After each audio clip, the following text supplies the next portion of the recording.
ನೋಡಿ, ಈಗ ಒಬ್ಬ IAS ಅಧಿಕಾರಿ ಏನಿರ್ತಾರೆ, ಆ ಶ್ರೇಣಿಯ ಅಧಿಕಾರಿಗಳು ಹೊರಗಡೆ ಹೋಗಬೇಕಾದ್ರೆ ಅಥವಾ ಸುದೀರ್ಘವಾಗಿ ರಜೆಗೆ ತೆರಳಬೇಕಾದ್ರೆ ಸರ್ಕಾರದ ಮುಖ್ಯ ಕಾರ್ಯದರ್ಶಿ ಅಥವಾ ಮೇಲಾಧಿಕಾರಿಗಳು ಸರ್ಕಾರದ ಗಮನಕ್ಕೆ ತರಬೇಕಾಗತ್ತೆ. ಆದರೆ ಈ ಜ್ಞಾನೇಂದ್ರ ತಂದಿಲ್ಲ. ಹಾಗಾಗಿ ಈಗ MSMEಯಿಂದ ಶೋಕಾಸ್ ನೋಟಿಸ್ ಜಾರಿಯಾಗಿದೆ. ಅದಕ್ಕೆಲ್ಲದೂ ಕೂಡ ಉತ್ತರ ಕೊಡಬೇಕಾಗತ್ತೆ ಅವರು. ಮತ್ತಷ್ಟು ಮಾಹಿತಿ ನಮ್ಮ ಪ್ರತಿನಿಧಿ ಸಂತೋಷ್ ಪಟೇಲ್ ನೀಡ್ತಾರೆ. ಸಂತೋಷ್, ಈಗ ಜ್ಞಾನೇಂದ್ರ ನಾಪತ್ತೆ ಆಗಿದ್ದಾರೆ, ಹೇಳದೆ ಕೇಳದೆ ಅಬ್ಸ್ಕ್ಯಾಂಡ್ ಆಗಿ ಈಗ ಕಳ್ಳಾಟ ಆಡ್ತಾ ಇದ್ದಾರೆ. ಈಗ ಅವ್ರು ಏನಾದರೂ ಪ್ರತ್ಯಕ್ಷ ಆದರೆ ಅಥವಾ ಬೆಂಗಳೂರಿಗೆ ವಾಪಸ್ ಆದರೆ ವಶಕ್ಕೆ ಪಡೆಯುವಂಥ ಸಾಧ್ಯತೆಗಳು ಎಷ್ಟರ ಮಟ್ಟಿಗಿದೆ ಮತ್ತು ಇದರಲ್ಲಿ ಕಾನೂನಾತ್ಮಕವಾಗಿ ಸಂಕಷ್ಟ ಅವರಿಗೆ ಜಾಸ್ತಿ ಆಗ್ತಾ ಹೋಗ್ಬೋದಾ ಅಂತ?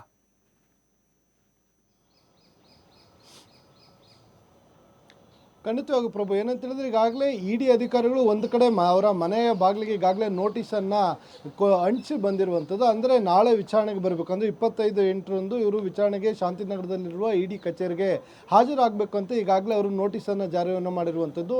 ಇದರ ಬೆನ್ನಲ್ಲೇ ಇದೀಗ ಏನು MSMEಯಿಂದನೂ ಕೂಡ ಸೆಕ್ರೆಟರಿ ಕಡೆಯಿಂದ ಇವರಿಗೆ ನೋಟಿಸ್ ಜಾರಿಯಾಗಿರುವಂಥದ್ದು.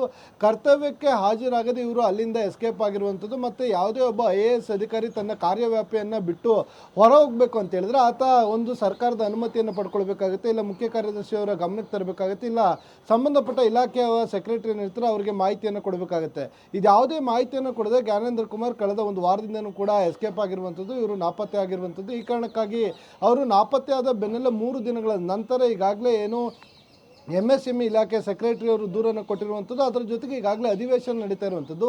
ಇಲಾಖೆಗೆ ಸಂಬಂಧಪಟ್ಟಾಗೆ ಯಾವುದೇ ರೀತಿಯ ಕ್ವೈರಿಗಳು, ಪ್ರಶ್ನೆಗಳು, ಇಲ್ಲ ಮಾಹಿತಿ ಬೇಕು ಅಂತ ಹೇಳಿದರೆ ಸದನಕ್ಕೆ ಅವರ ಮುಖಾಂತರವೇ ಕೆಲವೊಂದು ಮಾಹಿತಿಗಳನ್ನು ಕೂಡ ಕೊಡಬೇಕಾಗುತ್ತೆ. ಹೀಗಾಗಿ ಒಂದು ಕಡೆ ಸದನಕ್ಕೂ ಗೈರಾಗಿರುವಂಥದ್ದು, ಮತ್ತೊಂದು ಕಡೆ ತನ್ನ ಕಾರ್ಯ ವ್ಯಾಪ್ತಿಯನ್ನು ಬಿಟ್ಟು ಹೋಗಿರುವಂಥದ್ದು, ಕರ್ತವ್ಯಕ್ಕೆ ಗೈರಾಗಿರುವಂಥದ್ದು, ಮತ್ತು ಹಿರಿಯ ಅಧಿಕಾರಿಗಳ ಯಾವುದೇ ಅನುಮತಿಯನ್ನು ಪಡೆದೆ, ಸರ್ಕಾರದ ಅನುಮತಿಯನ್ನು ಪಡೆದೆ ಮತ್ತು ಮಾಹಿತಿಯನ್ನು ನೀಡದೆ ಎಲ್ಲಿ ಹೋಗಿದ್ದಾರೆ ಅನ್ನೋದ್ರ ಬಗ್ಗೆ ಯಾವುದೇ ಸ್ಪಷ್ಟ ಮಾಹಿತಿಯನ್ನು ನೀಡದೆ ಅವರು ಹೋಗಿರುವ ಹಿನ್ನೆಲೆಯಲ್ಲಿ, ಜೊತೆಗೆ ಮೊಬೈಲ್ ಕೂಡ ಸ್ವಿಚ್ ಆಫ್ ಮಾಡ್ಕೊಂಡಿದ್ದಾರೆ, ಯಾರ ಸಂಪರ್ಕ ಕೂಡ ಬರ್ತಾ ಇಲ್ಲ. ಈ ಕಾರಣಕ್ಕಾಗಿ ಸೆಕ್ರೆಟರಿ ಕಡೆಯಿಂದ ಕಾರಣ ಕೇಳಿ ಮತ್ತು ಅವ್ರು ಹೋಗಿರೋದಕ್ಕೆ ನೋಟಿಸನ್ನು ಜಾರಿಯನ್ನು ಮಾಡಿರುವಂಥದ್ದು. ಈ ಸಂಬಂಧ ಶೋಕಾಸ್ ನೋಟಿಗೆ ಅವರು ಉತ್ತರವನ್ನು ಕೊಡಬೇಕಾಗುತ್ತೆ. ಅಂದರೆ ನೀವು ಯಾರ ಅನುಮತಿಯನ್ನು ಪಡೆದು ಕಾರ್ಯವ್ಯಾಪ್ತಿಯನ್ನು ಬಿಟ್ಟು ಹೋಗಿದ್ರೆ ಮತ್ತು ಈ ಕಾರಣ ಏನು ಅನ್ನೋದನ್ನ ಅದಕ್ಕೆ ಅವರು ಉತ್ತರವನ್ನು ಕೊಡಬೇಕಾಗುತ್ತೆ.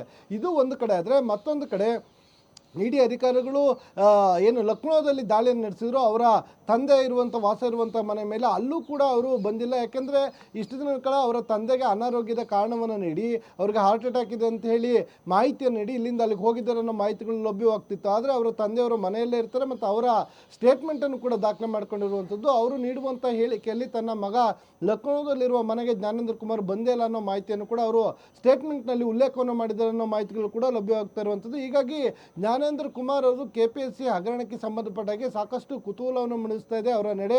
ಇವರೇನಾದರೂ ಇಡಿ ಅಧಿಕಾರಿಗಳಿಂದ ತಪ್ಪಿಸ್ಕೊಂಡು ತೆರೆಮರೆಯಿಂದ ಕಾನೂನು ಹೋರಾಟವನ್ನು ಮಾಡಲಿಕ್ಕೆ ಏನಾದ್ರು ಮುಂದಾಗ್ತಾ ಇದ್ದಾರಾ, ಇಲ್ಲ KPSC ಹಗರಣದಲ್ಲಿ ಇವ್ರದ್ದು ಸಿಂಹಪಾಲಿದೆಯಾ?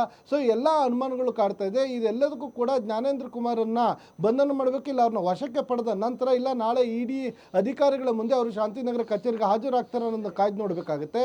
ಅಲ್ಲಿಗೆ ಬಂದ ನಂತರವಷ್ಟೇ ಇದರ ಸತ್ಯಾಸತ್ಯತೆ ಮತ್ತಷ್ಟು ಹೊರಬರುವಂಥದ್ದು. ಪ್ರಭು, ಥ್ಯಾಂಕ್ ಯು ಸಂತೋಷ್ ಮಾಹಿತಿಗಾಗಿ.